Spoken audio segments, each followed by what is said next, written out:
Une jeune vedette de la jeune génération fait actuellement le trou. Elle est très jeune, elle est dynamique et elle est aussi très humoriste. Je vous la présente tout de suite, elle est à mes côtés. Il s'agit de Stella. Quel âge avez-vous, Stella? 15 ans et demi. Et vous chantez depuis quand?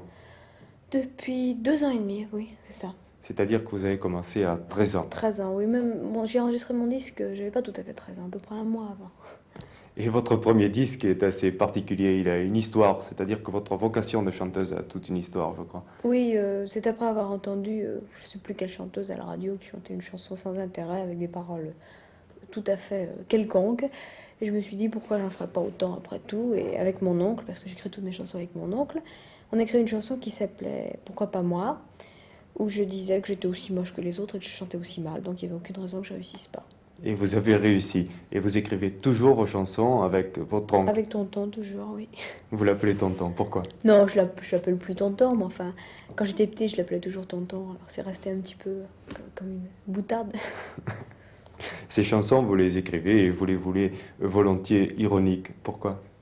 Eh bien, je trouve qu'il n'y a pas tellement de gens en France qui font ça, surtout sur des rythmes modernes. Il n'y a pas de raison que ça marche pas, parce que les larmes, tout ça, c'est bien joli, mais enfin, c'est un Alors, peu monotone. vous ne voulez pas pleurer. Non, surtout pas.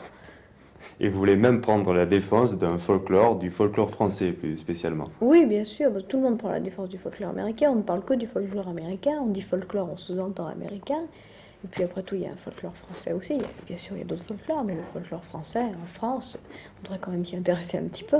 Et pour prendre cette défense, vous avez choisi l'Auvergne. Pourquoi? Puis l'Auvergne, L'Auvergne, pour moi, c'est grand, c'est une grande province très connue. Enfin, je pense que c'est connu du monde entier, pour des tas de raisons. Pour ses tripoux, pour... Et pour cette chanson sur un air du folklore auvergnat, de quoi parlez-vous exactement? Oh, eh bien, je parle des gens qui rêvent d'aller en Amérique ou ailleurs, mais qui ne cherchent pas à connaître les beautés de leur pays. Donc vous leur conseillez de connaître avant le folklore français, les beautés de leur pays, et le folklore auvergnat par la même occasion. Oui, Mais pourquoi qu'en ont pas. pensé les Auvergnats? Eh bien, ils n'ont pas tout à fait bien réagi. Enfin, la moitié ont très bien réagi, et l'autre moitié, ça a été très mal. Un journaliste auvergnat, dans un journal auvergnat, a fait paraître un article où il disait que je méritais une fessée, enfin des tas de trucs dans ce genre-là.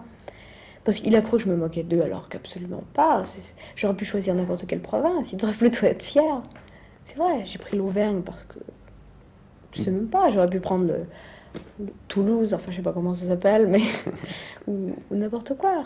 Donc nous allons vous donner en jugement avec sur un air du folklore auvergnat, si vous voulez bien nous le chanter. Bien sûr.